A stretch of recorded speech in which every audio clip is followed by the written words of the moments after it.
and we are live now. So Yes. we should be able to continue with everything. Okay. And so there you yes, go. what do you think you might want to improve? I think that I need to improve my diversity on the different voices that I can do, because my current reel only has like one steady voice. It shows kind of how I can control it and get through it, but it's not showing all of the different voices. So I need to create a reel that has all of these different fun animated cartoon commercial voices. But you also have an acting reel, right? Just I was talking about a voice acting reel. Oh, just voice acting. Yeah. Okay. So cool. So anything else for now? No, okay. Nothing else. Just wanted to hang out and see how I'm doing. Yay. Thanks, Chris. So David, is there a Mr. Sci-Fi question?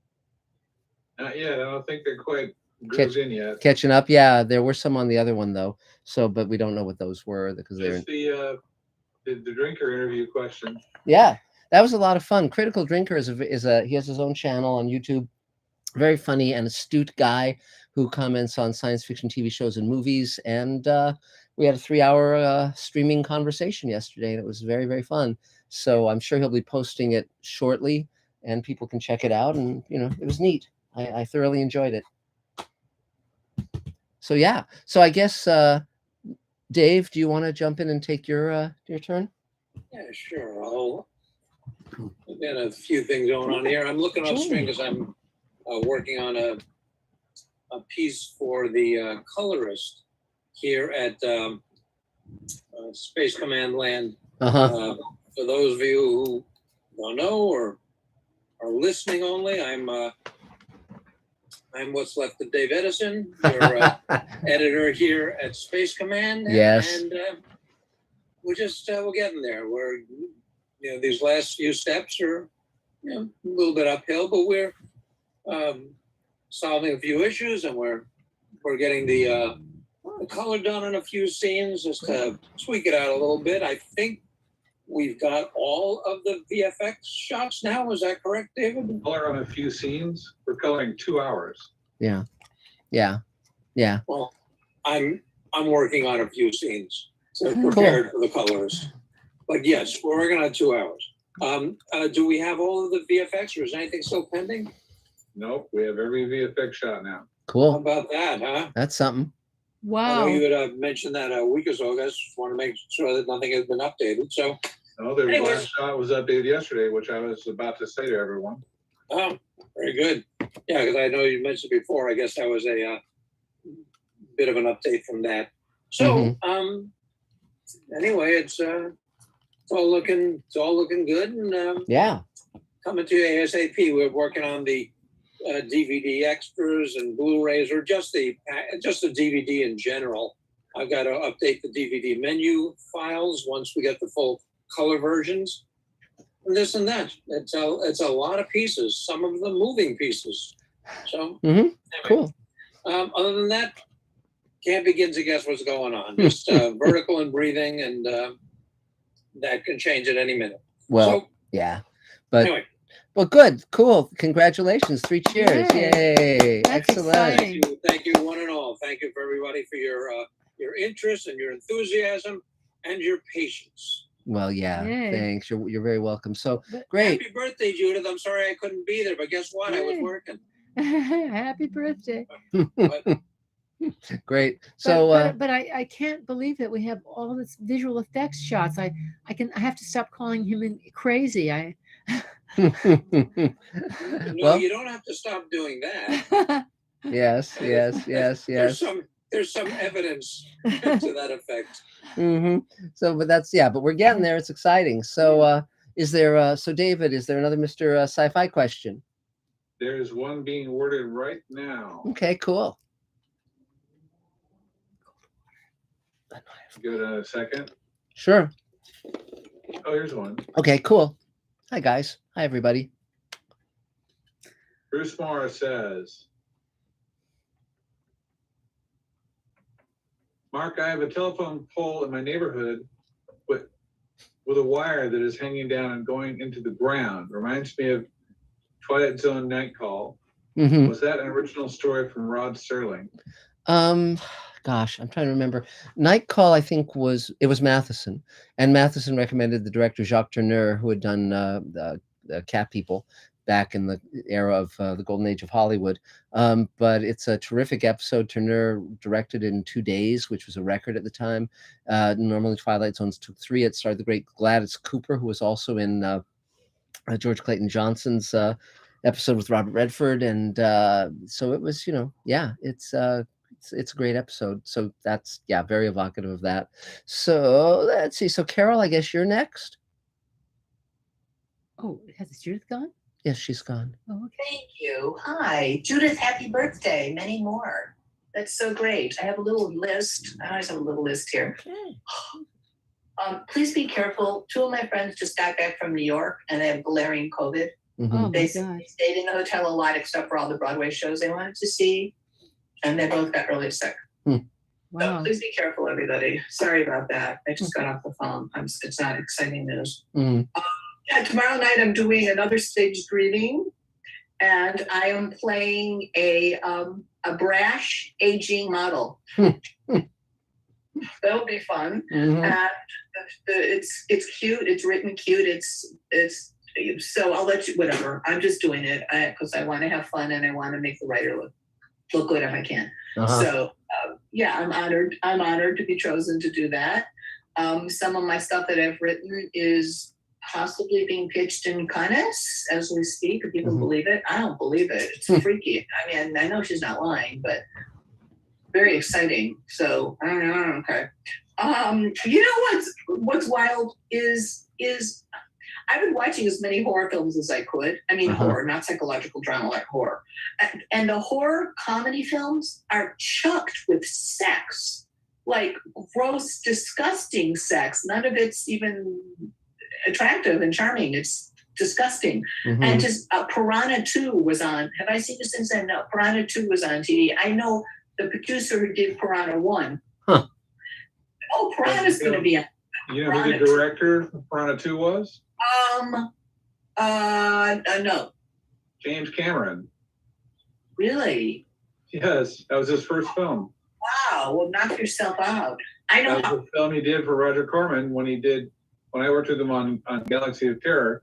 That was his last production design film. The exchange was Roger would let him direct his own film if he did warmer production designs, so he did that. Because he had done he'd done Battle Beyond the Stars. And so they let him do the directing. Oh. And Piranha 2. the first one, an acquaintance of mine at the time was one of the producers, and he said, this is how we chose the lead girl. It was midnight. They didn't know who were they going to choose for the lead, and they went like this on the phone across country. Okay, whoever. They flipped a coin. Huh. And that's how the lead girl got the lead in Piranha 1. But I watched Piranha 2 and went, give me a friggin' break. I mean, am I the prudish person on the planet, or if anyone else has seen it, it really kind of grossed me out. So I just don't understand why comedy horror has to be laced with so much shocking sex. Well, I mean, the thing with horror is that there's a wide variety of kinds of horror movies and TV shows. Some are more upscale and have a higher intent, such as Get Out.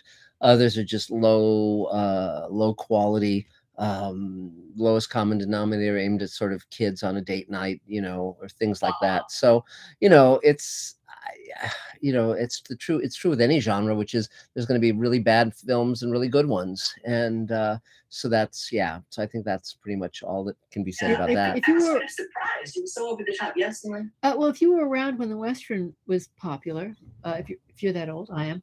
The thing is that Westerns are popular, and then a couple of just terrible Westerns came out. They fell off, and they said, well, Westerns aren't popular anymore.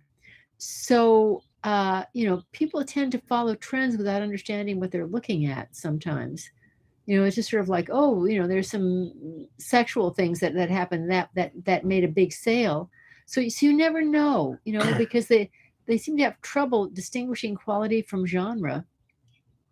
The people make choices. I mean, I know Scary Movie is sacked with that and stuff, but I don't. This really surprised. I mean, I'm not even. I have to be verbally graphic to tell you what my job. Well, no, you don't have to be. Is there anything else you need? I mean, any other? Complaining about that. That's what chat is for.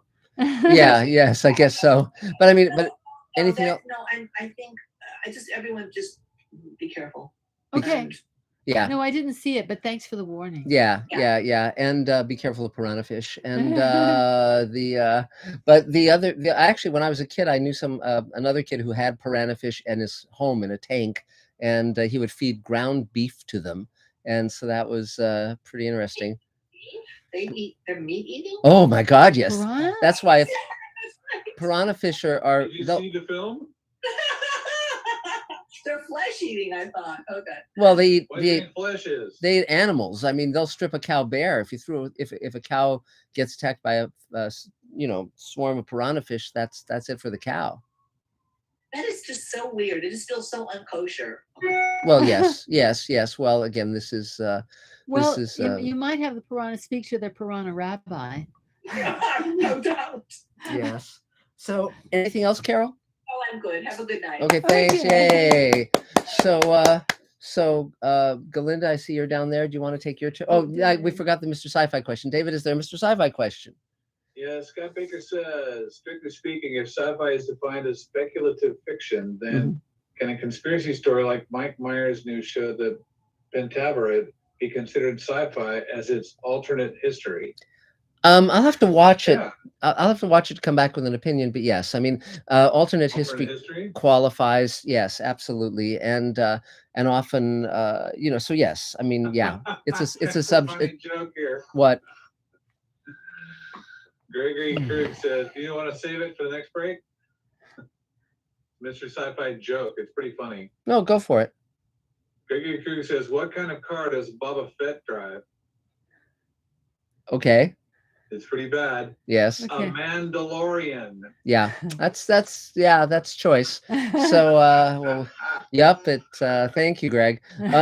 So That's funny. So, Galinda, it's your turn. Go for it. Okay.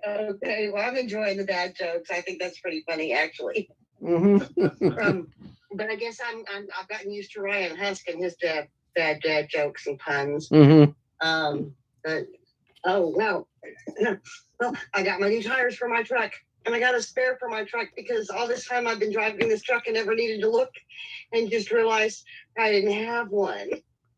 But now all kinds of roadworthy, and I even got a jack and a new 4-way wrench and everything. So if I have a flat, I'm independent now. Yay! Yay! Good for you. Good for you. And that being said, I'm driving back to Marble Falls tomorrow. Got to spend a little time with my cat because he's giving my mother a hard time. He's very, very affectionate, so he can be quite the pest when he's not getting enough attention. And she's got 2 cats that need a lot of attention too, so I got to go visit him. And then back up here, one more chemo appointment, and once she gets settled back in, then I get to go back and figure out what I'm doing with the rest of my life. Okay. But I got I'm working on practicing flying my drone so I can do aerial filming. Good. And I got a little bit of progress on that, but I'm a terrible pilot, so I got to work on that a lot. But yeah, nothing really new in the works, just the same old for the moment. Okay. But let's see. I had what's a really, really cute, what I thought was a really, really cute movie. It was called Love and Monsters. Which at the beginning I was kind of expecting a teen dystopian thing, and it ended up being actually pretty good. Oh, cool. Oh, great. And plot wise, everything. It wasn't too terribly mushy or anything like that. So and I didn't miss the swear words. There weren't any, but I didn't really miss it. It's like the thing. Was speaking earlier about like what horror is stuff. It seems like everybody's in for shock value these days. Yes. And this one didn't carry a lot of shock value. It was just it was a fun film, and really appreciated the difference. Because I hadn't seen anything quite like that in a while. Oh, great. Well, that's great. Yeah. Okay.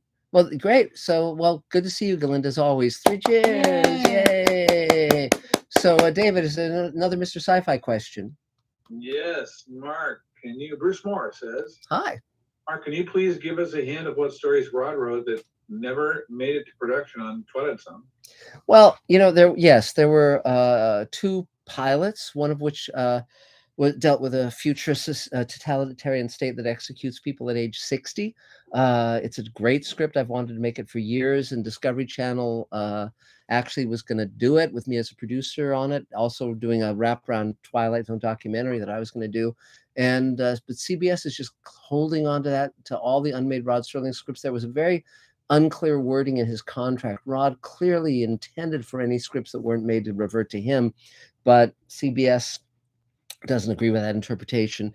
But fortunately, everything else, except for Twilight Zone scripts, did revert to Rod, including the Night Gallery scripts he wrote that weren't made, and there were a lot of those because he and Jack Laird did not see eye to eye. But yeah, there's Rod was very determined to get Twilight Zone on the air as a series, and he wrote a number of pilots that didn't see the light of day. So pretty amazing stuff. So let's see. So wow, there's Adam. Adam is driving. And Michelle Hart was on screen a moment ago. But David, why don't you take your turn? And oh yes, Chris, did you have a question? Oh yeah, I have a little treat for Judith. If sure. Just real quick, I'm just going to play her happy birthday. Oh sure. Oh wow. Hopefully Sure. I don't screw it up too bad. No, it's good.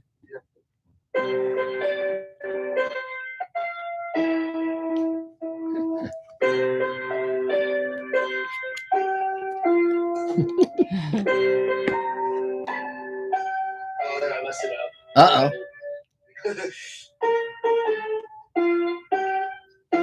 Yay! Brilliant. Yay. Happy birthday. I don't think I wanted to say that. That's great. That's Aw. great. Thanks so much. And so David, did you want to take your turn? Sure. I'm David Bartlett. I am a filmmaker, a teacher, and a human rights activist, and a producer on Space Command.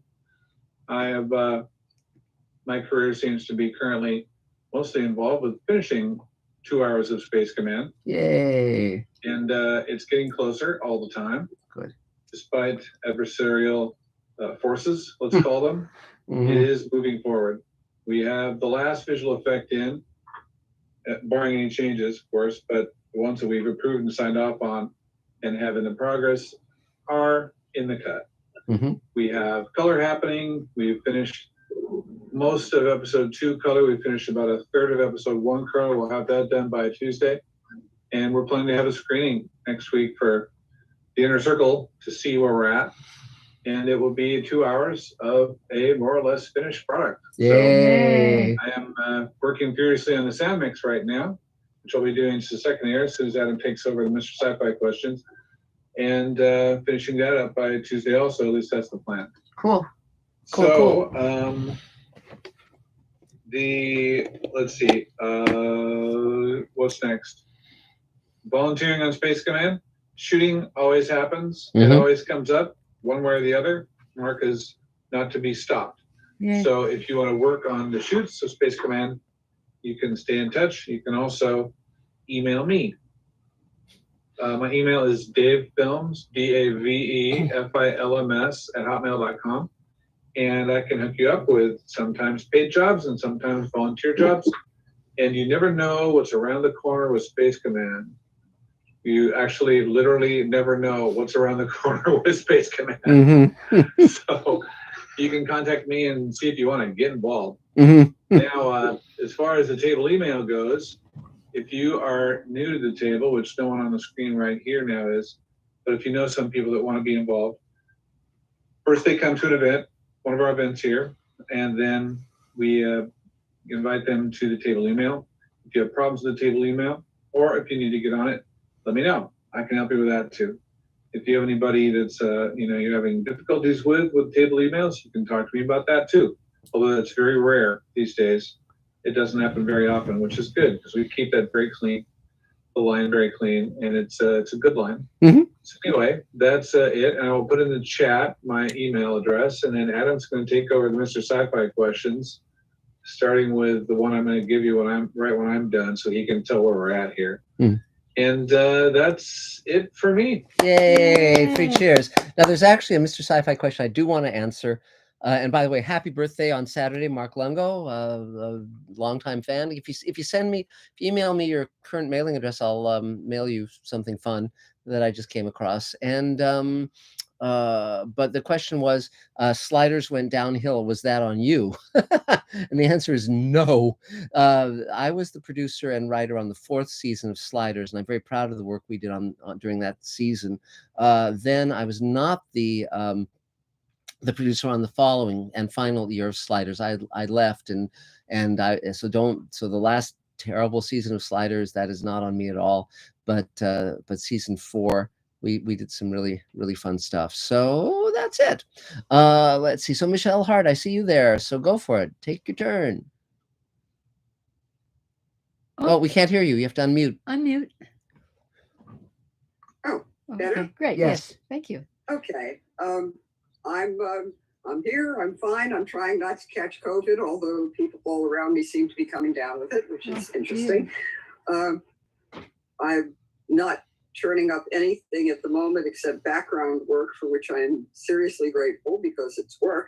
Mm-hmm. And other than that, there's not a heck of a lot going on. Happy belated birthday to Judith. And I'm sure you'll have another one of these next year. I'll see, you keep doing that. Yeah. That's kind of it. Okay. Well, either she'll have another either she'll have another birthday or 2 very fat puppies. Yes. In her apartment. Little Yes. Eatener. Yeah. Okay. But no, we'll hope for the best. And so, anything else, Michelle? Anything you need? Not particularly. I'm getting bored with having things to do that don't have any lines. Yes, I dare say. I can understand that. Yes, absolutely. Actually, I had a kind of an interesting adventure, as it were, on a job the other day for something that's it's going to be called shrinking, having to do with psychologists. And I was on out in Altadena, and they were shooting in a big park and in an indoor facility, but at a big park in Altadena. Why they needed to go there to do a scene of a group think meeting. I think it's an AA meeting it was supposed to be. Huh. Why they took us out to Altadena for that, I don't know. But on a break, I saw a whole cluster of people gathered around one of the crew guys who was standing by one of his giant trucks, and they were taking pictures. And I went to see what was happening that was interesting, that people would take pictures of it. And the fellow had on his wrist an enormous hawk. And the hawk was there to work, if you please. Wow. It seems that because the wild parrots fly over periodically and make such a god-awful racket when they fly over, because they yak at each other all the time, when the parrots come over, they ruin the takes because they can't get the sound correct. So they let the hawk loose. I want to know if I can sign up so you can do the you're not muted, David. I'm not muted? No. There you go. Okay, sorry, Michelle. Go ahead. So they released the hawk to... Anyway, they released the hawk. The parrots basically do a version of Cheese at the Cops, and they take off because there's a predator flying around. Yes. And I gets his hawk back, blindfolds him again, puts him on his wrist, and thank you very much. Wow. That's I have pictures of the hawk, and I was... every day you learn something. Who knows? They needed a hawk wrangler on the set. Yes, that's funny. Great. Well, great. Well, thank you for that. Yay. So Adam's going to take it over now, Mark. Great. And I'm going to sign off. Okay. Great. Bye, So everyone. bye. Have a good evening. So Adam, I don't know if you're able to talk to us or unmute or whatever. Hello, Adam. We're gonna try. Well, I can read the Mr. Sci-Fi questions if you're driving, so I'm just looking for parking. I see. I'm fine. Yeah. Let's see. I think there's one from Uptown 2525. Yes, go for it. They want to know when is the second hour of Space Command coming? Just the next few weeks. We're just doing the final color correction, final sound design. It's sort of like yeah, you know, little things crop up at the very end, but we've got all the extras completed for the Blu-rays and DVDs. First, we're going to send out the Blu-rays and DVDs and the downloadable content to our backers and those who put up money and our investors, you know, because they've been waiting a long time. Then eventually we'll be putting the second hour on Mr. Sci-Fi so we can share it with everyone. We're currently shooting hour 6, interestingly enough, and we're going to be shooting all 12 hours of season 1 this year. So we are a train on the tracks, and but it's looking really, really good, and I'm very pleased with where we are. So yeah, so thanks for asking. So Adam, do you want to take your turn? Tell us how you're doing. Just give me a sec. I found a spot. Good. I'm pulling into it now. Okay, cool. Well, great.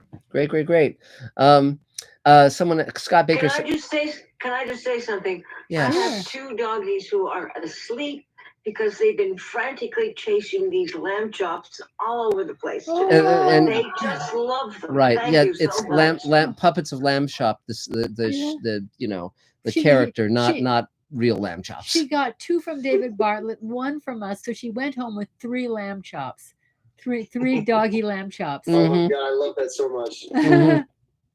That's So cute. And I also want to apologize for not being there for Judith's birthday party. But I do wish to wish you a very merry birthday, which is today. Great, thank So you. Are they playing with all 3 of them, or just 2 of them? They've been chasing them around. Do they make them squeak? Oh, she's muted. Yeah, Oh, there we one are. each, but they switch. One that you never know. They go after the same one. And there's one over there. Is this no? I want that one. That's the one I want. And then I kept one for myself. Good. Okay. Great. Cool. My kids, they're kids. That's it. Oh, there. He's got lamb chops.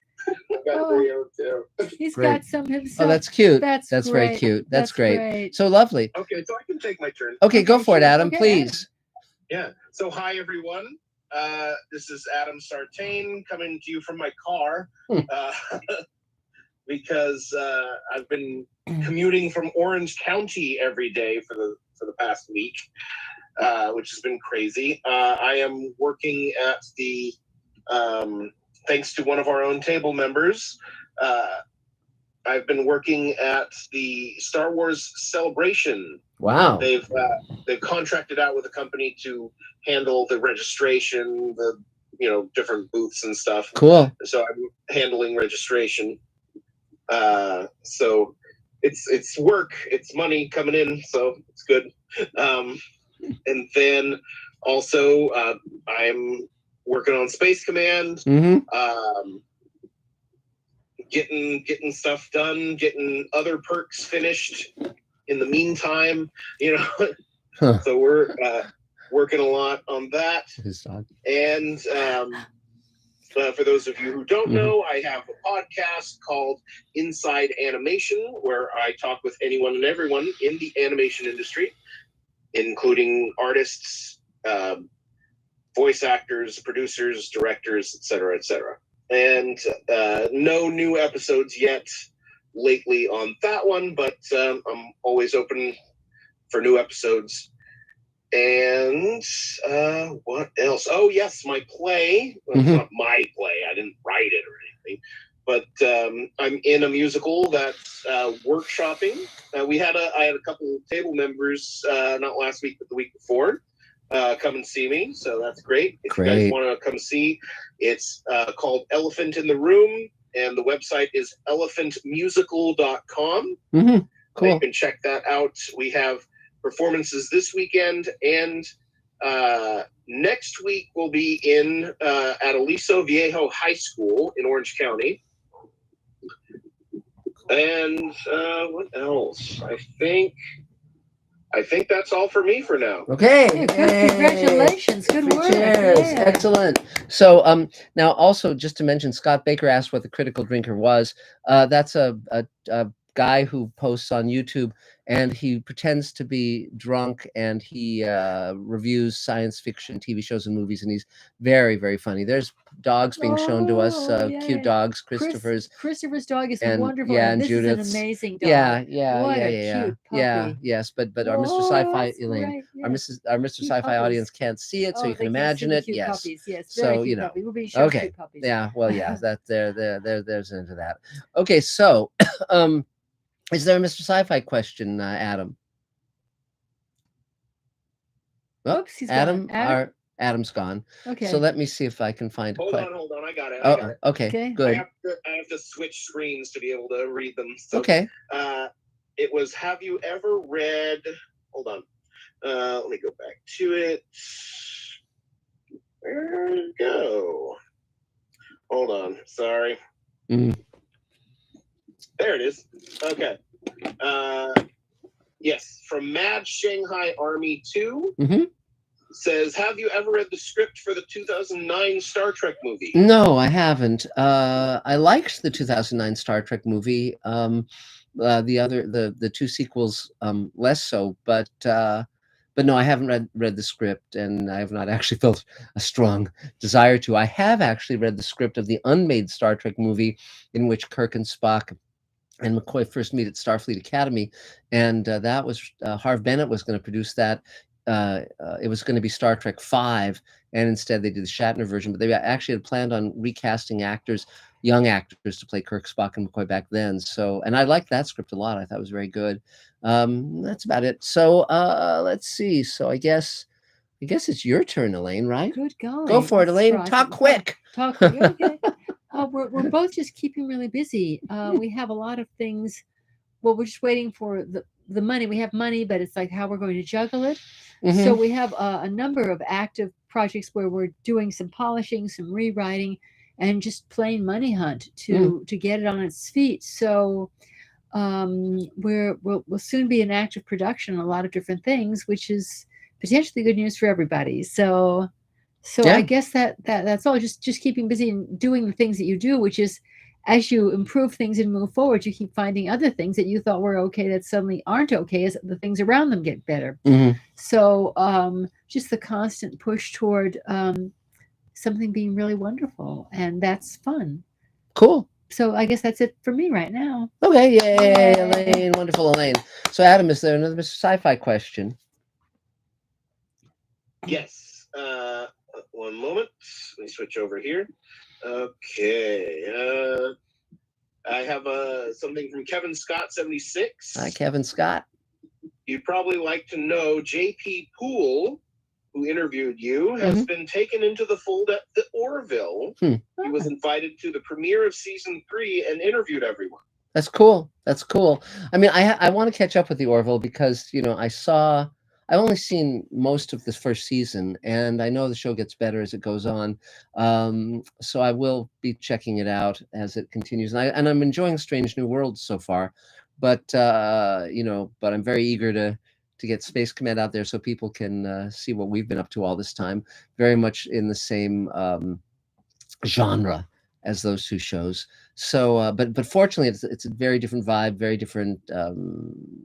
Fortunately, it isn't like, oh my God, episode 3 of Strange New Worlds is the same story as what we're doing. No, fortunately that has not happened, nor do I think it will because of the way we're telling a story. So, but great. So now I guess it's my turn. Yes, so. Things are great. No complaints. Oh, heck. Okay, well then let's not have me. Sherry, do you want to take your turn? Shit. That's okay. Why don't you unmute if you can't? There you go. Sure. There, you hear me? Mm-hmm. Yep. Right.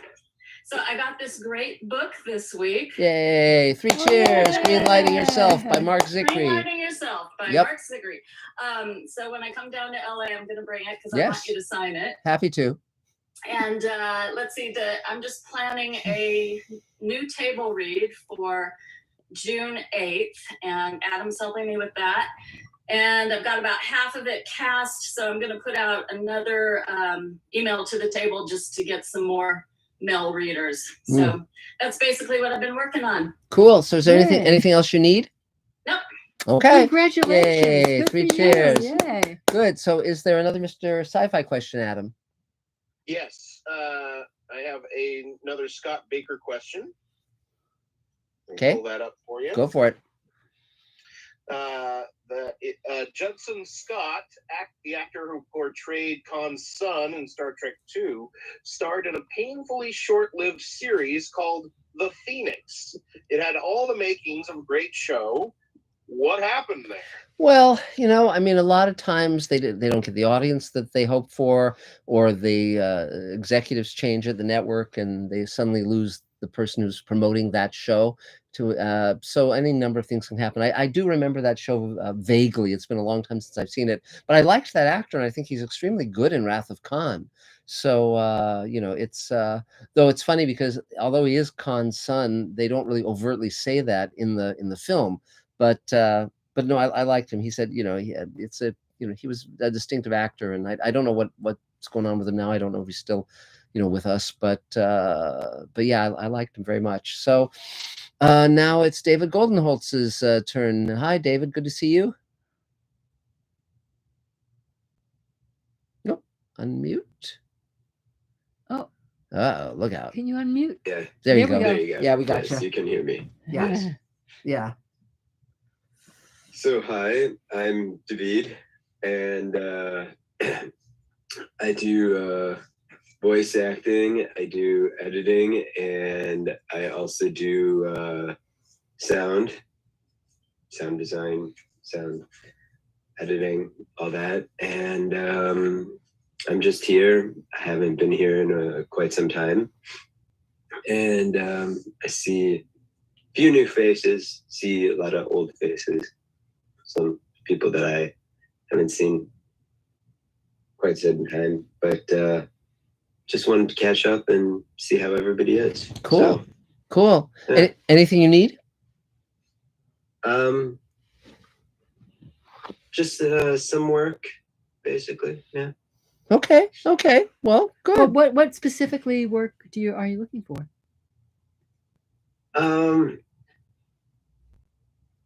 Anything that I can get my hands on, really. Mm-hmm. Mm-hmm. Okay. Well, here's a suggestion. Be more specific. Yes. They made a big study. You never know if someone is hearing who can actually hire you in the position you right. want. So you have to be specific as to what you want. There was a big study where people were saying that nobody ever helped them and they never got what they wanted. And they were told to be really, really specific. And all of a sudden they said, oh, I'm getting what I want. And a lot of people are helping me. But as soon as you go to vague, nobody knows what to do, right? So if you think through what you would really love and how to word it and the kind of things that you say, I love this kind of product and this kind of product made by this person, the more specific you are, the much more likely you are to get help. But the vaguer you are, that people just don't know how to respond. Right. So is there anything you'd like to say a little more specifically, or? I'm looking for work in voice acting. Okay, great. Terrific. So is there in terms of voice acting, do you mean like in terms of commercials, or do you mean in terms of animation? I honestly don't know. Mm-hmm. Mm-hmm. Okay. Anything that's preferably animation. Oh, cool. But if that's not available, then. And do you have a reel of your a voice reel? I do, actually. And how can people check it out? I believe I still have my webpage open, but okay. I would have to see if okay. I do.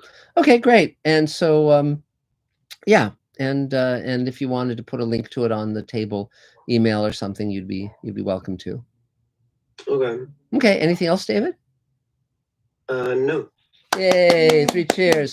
So is there another Mr. Sci-Fi question, Adam? Yes, but first, David, if you're on TikTok, there's a TikTok account I think it's called Saturday Morning TV or something like that, and that is an actual voiceover casting director that's actively casting people from TikTok.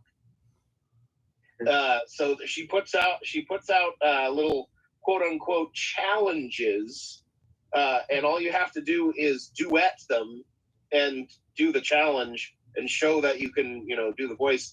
And she casts. I mean, I haven't gotten cast from it yet, but she's like looking for people. So that could be one avenue,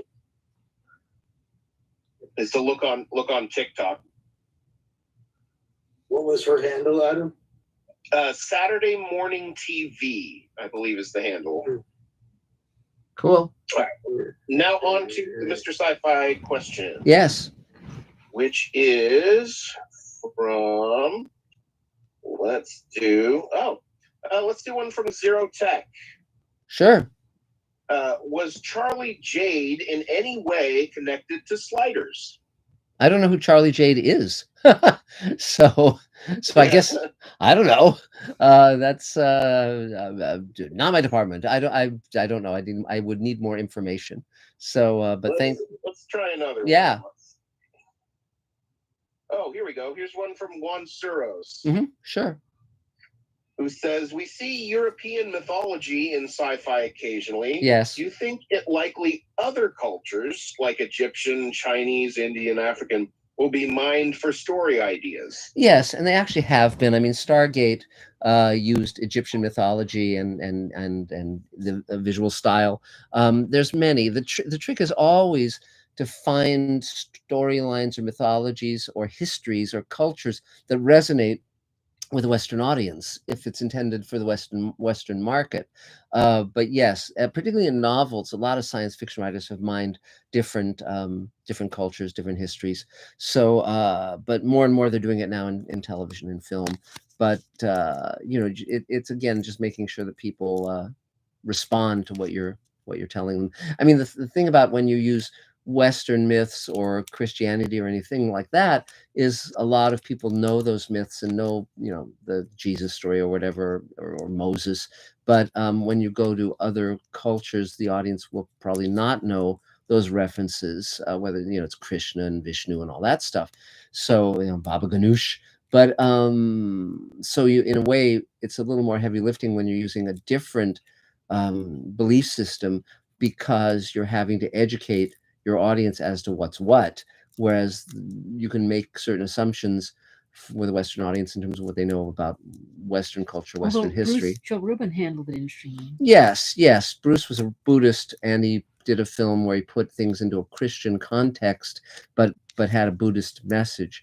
But that's his maybe. So yeah, good. So now I guess unless someone else pops up, it's Chris. Yes. I have a fun Mr. Sci-Fi question. Sure, you bet. So I have a script I'm working on. I'm not going to get into the premise of it. I'll tell you in private, but it's called The New Antarctica. It's cool. Really fun. Oh, wow. And I was wondering if you've ever incorporated Antarctica into any of your stories, and also another question, have you ever had a chance to visit? No, and I'd very much like to. I have friends who visited it and were blown away by it. I'm a huge fan of stories set in the Antarctic, whether real ones, Amundsen and all that stuff, or fictional, like The Thing. The John Carpenter version of The Thing is terrific. Mountains of Madness by H.P. Lovecraft is terrific. There's a lot of great stories set in the Antarctic, but I haven't been there. But I'd love to go, and I don't think I've set any stories there. But that doesn't mean I wouldn't enjoy doing so. The trick is always coming up with something fresh. You just don't want to repeat what others have done. But but I'm very open to that, certainly. When I'm back in LA, I'd love to share mine with you. Sure. Great. That sounds great, Chris. Thanks. And so now I guess it's my turn. Now we are going to be having the table resuming in person in the next few weeks. We'll send out word about that. And figure out how to make the Zoom component fit with that. Beyond that, as everyone said, we're finishing the first 2 hours of Space Command, getting ready to ship the Blu-rays and DVDs. We've sent the second issue of Space Command comics to the printers. We're shooting hour 6 of Space Command, building the creatures, et cetera, and getting ready to shoot the remaining 6 hours of Space Command beyond that to complete season 1. we're starting to ramp up to shoot the pilots of the Showrunners Network. You know, we're meeting with Mike Harney next week. Mike, of course, was one of the regulars in Orange is the New Black, and he's a lead in Sweet Haven, the new show we're creating with Rockne O'Bannon of Farscape fame, and that show has Gates McFadden and Veronica Cartwright, and on and on and on. Just some amazing cast. Bob Picardo, and Ethan Phillips, and Barbara Bain, etc. So that's, you know, so as, and the green lighting yourself, as it was mentioned, the new book is out, and I went to a conference on Friday and met a ton of executives who run the different drama divisions of different networks, Netflix, Showtime, HBO, etc. And now I'm following up to pitch the slate of shows to them, Space Command and all the others that we're doing. So it's a busy but a very good time. And, you know, I can't wait to share more of what we're doing with everyone, and we will be very, very soon. You know, it's been a long journey, but now it's very nice to be near the end of the first two-hour episode where we can really share it, and it's really got everything plugged in. So that's about it for now. Anything else anyone needs before we go to our different journeys for the next week? It's good to see everyone as always. Thank you for being part of this. I would especially like to thank Chris and Judith for the doggy show. Great. Yes, absolutely. Dogs are wonderful. And if anyone doesn't have a dog, well, get one. And so that's about it for now. And oh, that's such a cute dog, Chris. Sorry you guys can't see it, but it's a fluffy white dog and very, very cute. So great. So we'll see you next time, guys. And Dave, I'm going to be calling you because I have a question of how to do something, and I will, I'm sure you will know how to do it. So, okay, great. Well, thanks, guys. So we'll see you next time. Stay well, stay safe, etc. Take care. Bye. Bye, guys. Bye, my friends. Happy Memorial Happy Day. birthday, Mark Lungo.